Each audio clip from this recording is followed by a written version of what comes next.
الحمد لله رب العالمين وبه نستعين والصلاة والسلام على رسوله الأمين وعلى آله وأصحابه أجمعين أما بعد أعوذ بالله من الشيطان الرجيم بسم الله الرحمن الرحيم وَلَقَدْ خَلَقْنَا الْإِنسَانَ مِنْ سُلَالَةٍ مِنْ طِينٍ ثُمَّ جَعَلْنَاهُ نُطْفَةً فِي قَرَارٍ مَكِينٍ ثُمَّ خَلَقْنَا النُّطْفَةَ عَلَقَةً فَخَلَقْنَا الْعَلَقَةَ مُضْغَةً فَخَلَقْنَا الْمُضْغَةَ عِظَامًا فَكَسَوْنَا الْعِظَامَ لَحْمًا ثُمَّ أَنشَأْنَاهُ خَلْقًا آخَرَ فَتَبَارَكَ اللَّهُ أَحْسَنُ الْخَالِقِينَ وقال النبي صلى الله عليه وسلم الناس كلهم هالكون إلا العالمون والعالمون كلهم هالكون إلا العابدون والعابدون كلهم هالكون إلا المخلصون والمخلصون على قدر عظيم أو كما قال النبي عليه الصلاة والسلام.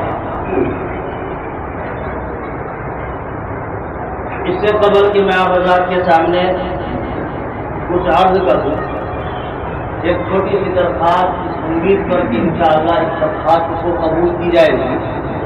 مسجد چھوٹی ہے، آپ حضرات تھوڑی سی حرکت کر کے اور سمٹ کر کے آگے آ جائیں تاکہ جو لوگ آنے والے ہیں ان لوگوں کو بھی جگہ مل جائے. تھوڑی سی حرکت کریں، آگے بڑھ جائیں. جو لوگ باہر میں ہیں وہ اندر آ جائیں، قریب قریب آ جائیں، مل کے بیٹھ جائیں. ماشاء اللہ ماشاء اللہ.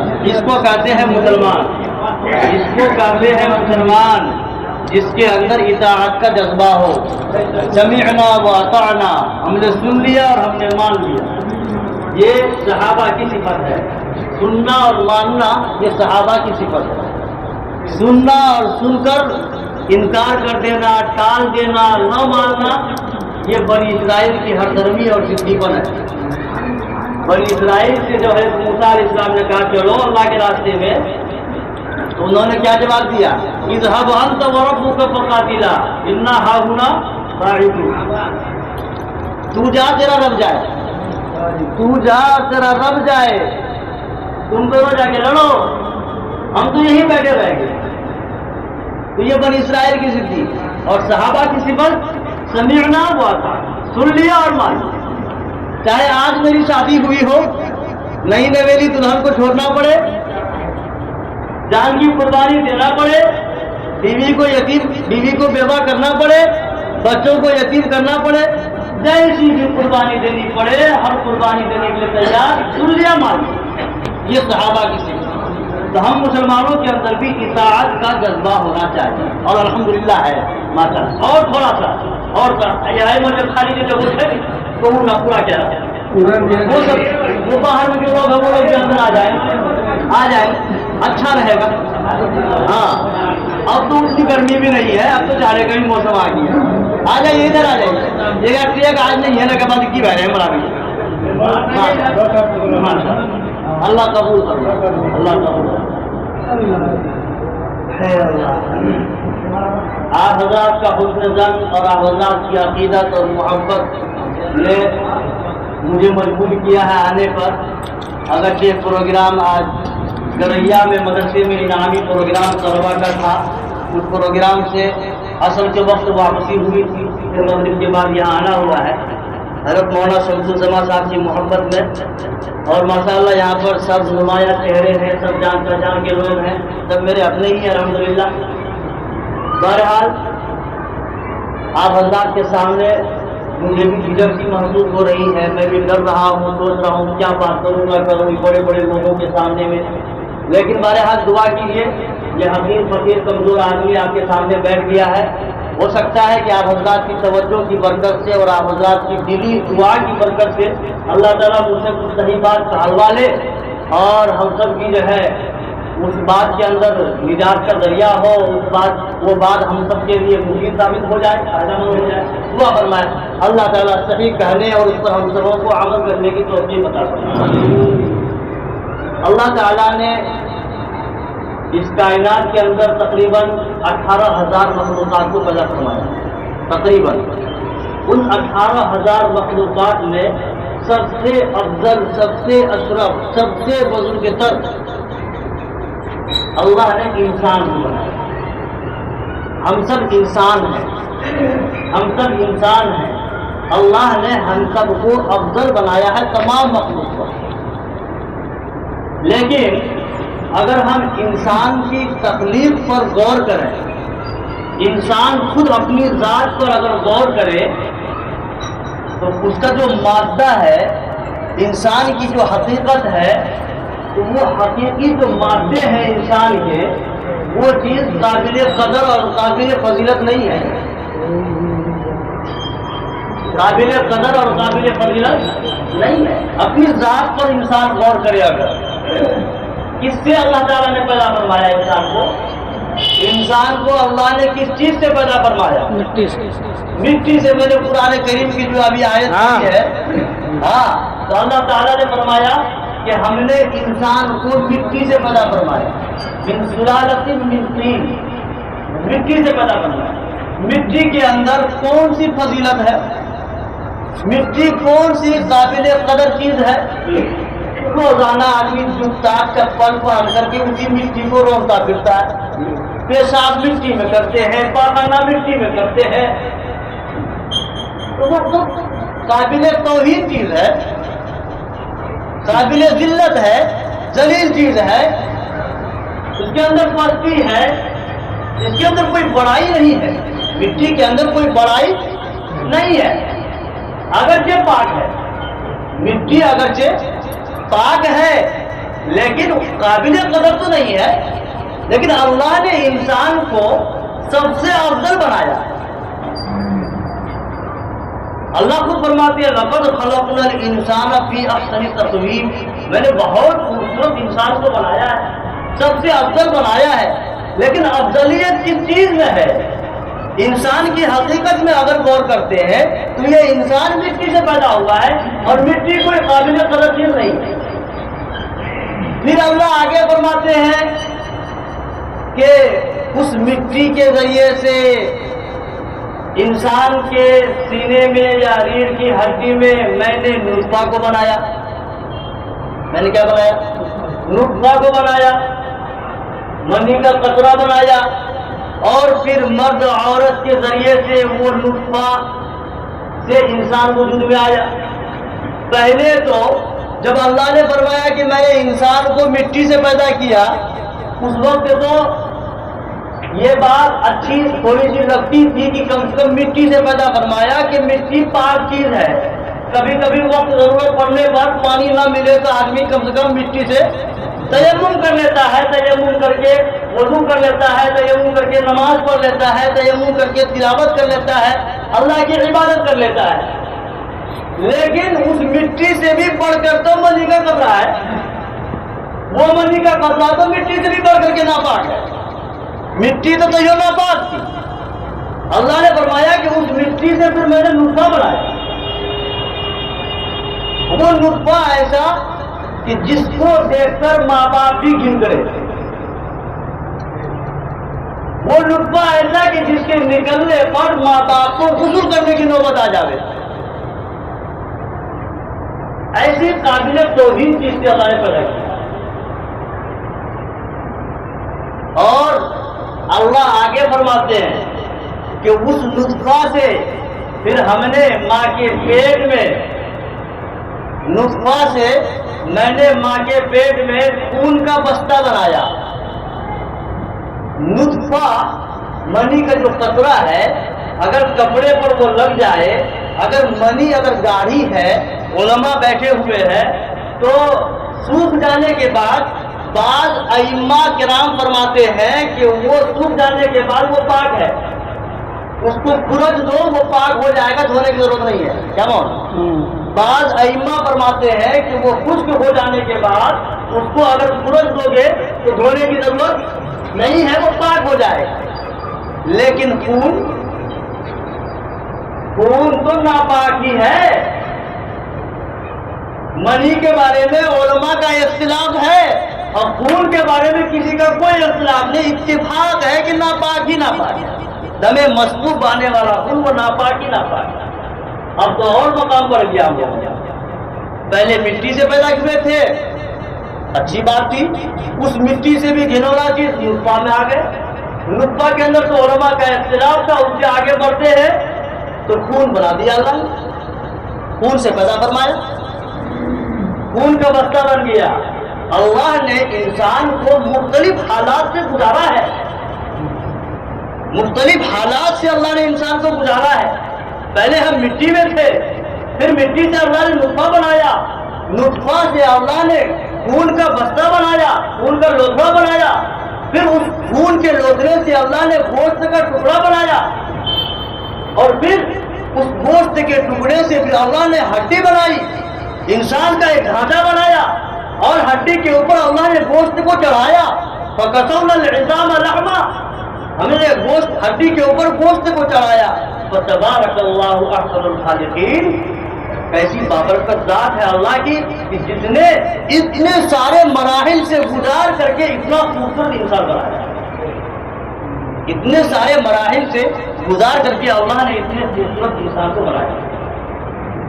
تو بہرحال مانتے ہیں کہ اللہ نے بہت خوبصورت بنایا، لیکن جس چیز سے بنایا ہے وہ چیز قابل فضیلت نہیں ہے. تو پھر اللہ نے انسان کو افضل کیوں کہا؟ اس وجہ سے افضل ہوگا انسان اگر یہی اس کی حقیقت رہی، اس کے اندر اگر کوئی صفات نہیں آئی تو یہ انسان حقیقت میں قابل قدر نہیں ہے. یہ انسان اگر اپنے اندر کوئی کمال پیدا نہیں کیا، یہ انسان اپنے اندر کوئی صفات پیدا نہیں کیا، اپنی زندگی میں کوئی خوبی اگر پیدا نہیں کی، تو یہ انسان یقیناً قابل توحید ہے. اگر انسان نے اپنے اندر صفات پیدا کر لی، خوبیاں پیدا کر لی، کمال پیدا کر لیا، علم حاصل کر لیا، علم پر عمل کر لیا، اخلاص کے ساتھ عمل کر لیا، اس کی وجہ سے انسان کے اندر کمال آتا ہے. ان کمالات کی وجہ سے اللہ نے انسان کو افضل بنایا ہے.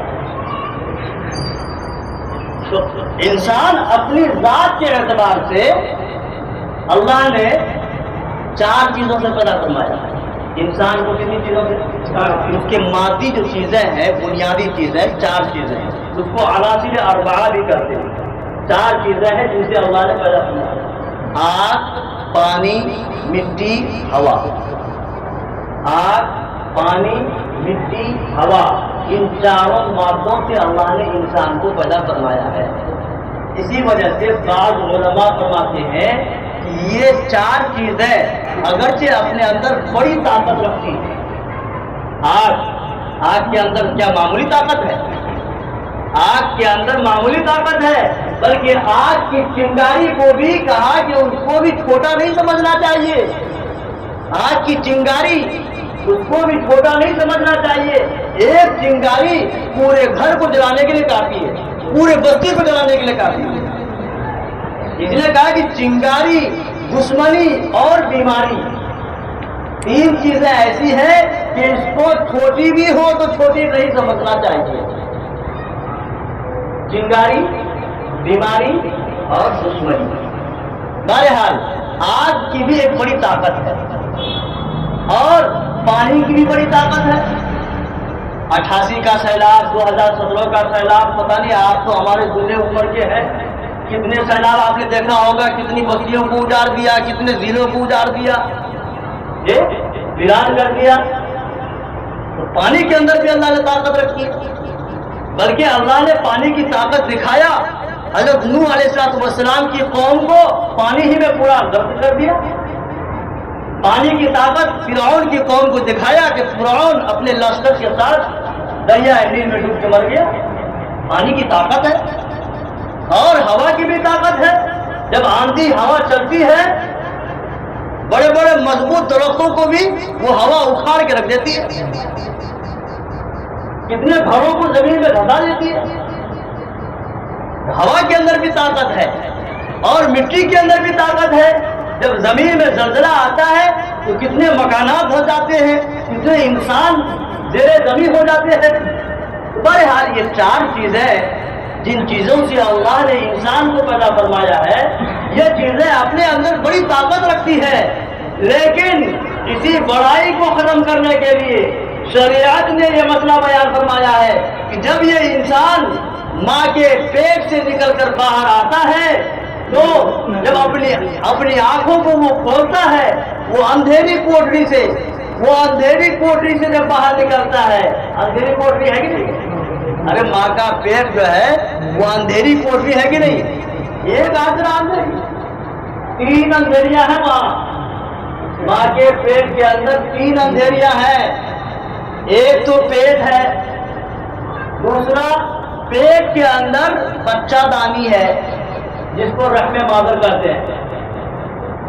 2 اندھیری، پیٹ کا اندھیرا، پھر بچہ دانی کا اندھیرا، اور پھر بچہ دانی کے اندر بھی بچہ وہ پردے کے اندر لپٹا ہوا ہوتا ہے، پردے کے اندر لپٹا ہوا ہوتا ہے جی۔ جب وہ پیدا ہوتا ہے تو پھر اس کو الگ کرنا پڑتا ہے۔ آپ حضرات عمر دراز ہے، معلوم ہوگا، بہرحال وہ 3 اندھیریوں سے نکل کر جب باہر آتا ہے، جس نے کبھی اتنی بڑی دنیا دیکھا نہیں، آگ سے پیدا ہوا ہے بڑی چیز ہے، مٹی سے پیدا ہوا ہے بڑی چیز ہے، پانی سے پیدا ہوا ہے بڑی چیز ہے، ہوا سے پیدا ہوا ہے بڑی چیز ہے۔ شریعت نے حکم لگا دیا کہ نہیں، اس کے کان میں یہ پھونک دو، آج پہلی صدا اور پہلی آواز اس کے کان میں پہنچا دو، اللہ اکبر اللہ اکبر اللہ اکبر اللہ اکبر۔ 4 مرتبہ اللہ اکبر کہا جاتا ہے، وہ چاروں مادیات کے مقابلے میں کہا جاتا ہے۔ پہلی مرتبہ اللہ اکبر، کان کھول کر سن لو، یہ مٹی بڑی چیز نہیں ہے بلکہ اللہ بڑا ہے۔ دوسری مرتبہ کہا جاتا ہے، کان کھول کر سن لو، یہ ہوا کوئی بڑی چیز نہیں ہے، اللہ بڑا ہے۔ پھر تیسری مرتبہ کہا جاتا ہے، کان کھول کر سن لے، آگ کوئی بڑی چیز نہیں ہے، اللہ بڑا ہے۔ پھر کہا جاتا ہے، پانی کوئی بڑی چیز نہیں ہے، اللہ بڑا ہے۔ تم کہیں سمجھ رہے لوگوں کہ آگ پانی مٹی ہوا سے ہم پیدا ہوئے ہیں بہت بڑے ہیں، نہیں، کوئی چیز بڑی نہیں ہے، اللہ کی ذات بڑی ہے۔ تو بہرحال اسی وقت ہمیں یہ سزا دے دی گئی ہے کہ اللہ بڑا ہے۔ اللہ کی بڑائی کا ہم نے اقرار بچپن میں کیا، وہ سزا ہمارے اسلام میں پہنچا۔ بہرحال میں یہ عرض کر رہا ہوں کہ انسان اپنی ذات کے اعتبار سے، اپنی حقیقت اور اپنی مادیت کے اعتبار سے اگر غور کرے تو انسان کے اندر کوئی کمال کوئی خوبی نہیں ہے۔ ہاں، اللہ تعالیٰ نے سب سے پہلے حضرت آدم علیہ السلام کو پیدا فرمایا۔ سب سے پہلا انسان حضرت آدم علیہ السلام ہے۔ اللہ نے اس کو علم عطا فرمایا، علم عطا فرما کر تمام مخلوقات میں سب سے افضل بنایا، علم عطا فرمایا۔ وعلم آدم الاسماء كلها، اللہ فرماتے ہیں کہ اللہ نے حضرت آدم علیہ السلام کو اسماء کا علم عطا فرمایا، چیزوں کے ناموں کا علم عطا فرمایا۔ تو اللہ نے انسان کو علم دے کر کے اس کے مقام کو بلند فرمایا۔ جس کے اندر علم ہوگا وہ آدمی کمال والا ہوگا، وہ آدمی خوبی والا ہوگا۔ اسی لیے حدیث شریف جو میں نے پڑھی ہے اس میں اللہ کے نبی صلی اللہ علیہ وسلم نے فرمایا ہے، الناس کلہم ہالکون الا العالمون۔ یاد رکھو یہ انسان جو بھی ہے وہ سب ہلاکت میں ڈوبے ہوئے ہیں، یہ سب ناکام ہیں، ہلاک ہو جانے والے ہیں۔ الا العالمون، مگر جو علم والے وہ ہلاکت میں نہیں ہیں۔ جس کے اندر علم ہے وہ کمال والا ہے، وہ خوبی والا ہے، وہ ہلاکت میں۔ انسان کے اندر خوبی کمال جو آتا ہے وہ علم کی وجہ سے آتا ہے۔ اللہ تعالیٰ نے سب سے زیادہ علم تاجدار مدینہ احمد مصطفیٰ محمد عربی صلی اللہ علیہ وسلم کو تمام نبیوں سے، تمام انسانوں سے سب سے زیادہ علم آپ کو عطا فرمایا ہے۔ اسی لیے سب سے بڑا مقام بھی آپ کا ہے، سب سے بڑا مقام بھی، تمام مخلوقات میں سب سے بڑا مقام اللہ کے بعد اللہ کے بعد اگر سب سے بڑا مقام کسی کا ہے تو وہ محمد رسول اللہ صلی اللہ علیہ وسلم کا علم کی وجہ سے اللہ تعالیٰ نے جب آپ علیہ السلام کو 40 سال کی عمر میں نبوت سے سرفراز فرمایا تو اللہ نے سب سے پہلے علم عطا فرمایا. وہ علم وحی کی شکل میں آیا. وحی کی شکل میں حضرت جبرائیل علیہ السلام وہ وحی لے کر کے آئے, علم لے کر کے آئے. وہ علم بھی کیسا؟ سب سے پہلی وحی وہ علم ہی کے بارے میں. آپ سے میری ایک درخواست ہے, میری بات چیت کے درمیان اٹھنے بیٹھنے کا ماحول نہیں بنا گیا. ذرا سکون کے ساتھ سے بیٹھ کے رہیے گا. اٹھ بیٹھ کرتے ہیں تو میرا ذہن منتشر ہو جاتا ہے. اللہ کے واسطے ذرا بیٹھیے, بات مکمل ہوگی, آپ کو وقت دیا جائے گا وہ استنجا کے لیے. کیا آدھا گھنٹہ ہم اپنے تقاضے کو برداشت کر سکتے ہیں؟ بہرحال ایک درخواست ہے, چھوٹے کی درخواست ماننا ہوگا مان لیجیے گا, نہیں تو کوئی بات نہیں, کوئی آپ کے اوپر وارنٹ نہیں آنے والا ہے. بہرحال تو اللہ کے نبی صلی اللہ علیہ وسلم کے پاس جب سب سے پہلی وحی آئی تو کیا وحی آئی؟ تو پڑھ اپنے رب کے نام سے جس نے تجھے پیدا کیا. تو پہلی وحی جو آئی وہ علم ہی کے بارے میں آئی. تو اللہ نے نبوت سے سرفراز فرمایا, وہی سے علم کا سلسلہ بھی شروع فرما دیا. اللہ نے اپنی طرف سے علم عطا فرمایا. وَآتَيْنَاهُ مِن لَّدُنَّا عِلْمًا, ہم نے اپنی طرف سے علم دیا. اللہ تعالیٰ نے آپ صلی اللہ علیہ وسلم کو علم دیا اور علم کی برکت سے کمال دیا, اور اس کمال کی وجہ سے تمام مخلوقات کو سب سے افضل دیا. تو جس انسان کے اندر علم آئے گا وہ انسان کمال والا ہوگا, وہ انسان قابل قدر ہوگا, وہ انسان فضیلت والا ہوگا, اللہ کے ہاں اس کا مقام بھی ہوگا. اسی لیے اللہ نے فرمایا انما یخشی اللہ من عبادہ العلماء. علماء کا ایک مقام ہے, کیوں؟ اس لیے کہ سب سے زیادہ خشیت, سب سے زیادہ اللہ کا خوف وہ علماء کے دل میں ہے. وہ علماء انبیاء کے وارث ہیں. لیکن آپ حضرات میں سے بعض آدمی سوچتے ہیں کہ یہ مولوی آپ نے فضیلت ہارے تھے, یہ مولوی ہے تو مولوی ہی کی فضیلت جھانکتا ہے اور اپنی کرسی چھوڑنا نہیں چاہتا ہے. یہ چاہتا ہے کہ میں علماء کے مقام کو بیان کروں گا تو علماء کی قدر کرے گا. جی یہ بات سن لیں, اگرچہ ہم نام کے عالم بن جاوے, ہم کو فراغت کی سند ہم کو مل جاوے, ہمارے پاس سرٹیفکیٹ ہے عالم کی اور فاضل کی, لیکن یاد رکھیے اگر اس علم پر عمل نہیں ہوگا, اس علم پر عمل نہیں ہوگا تو وہ عالم بھی کہلانے کا حقدار نہیں ہوگا. علماء کا مقام ہے, ان علماء کا مقام ہے جو علماء اپنے علم پر عمل کرنے والے ہیں. والعالمون كلهم هالكون الا العاملون. عالم بھی ہلاکت میں ہے. پہلے تو سارے انسان ہلاکت میں تھے, عالم لوگ بچے ہوئے تھے, لیکن اب فرما رہے ہیں اللہ کے نبی صلی اللہ علیہ وسلم کہ جی علماء بھی ہلاکت میں ہے.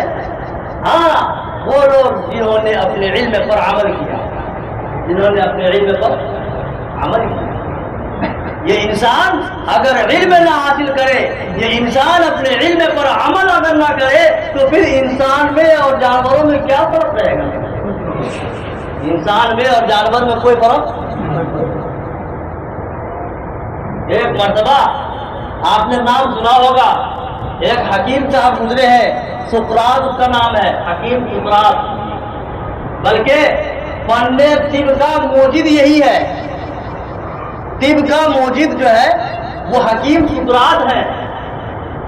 وہ حکیم سقراط جو جنگلوں میں اور پہاڑوں میں رات اور دن گزارا کرتے تھے, جنگلوں اور پہاڑوں میں وہ دوائیاں تلاش کیا کرتے تھے, اللہ کی مخلوقات کو تلاش کر کے ان سے وہ باتیں کیا کرتے تھے کہ کس کے اندر کون سی تاثیر ہے, کون سی چیز کون سی بیماری میں کام آنے والی ہے.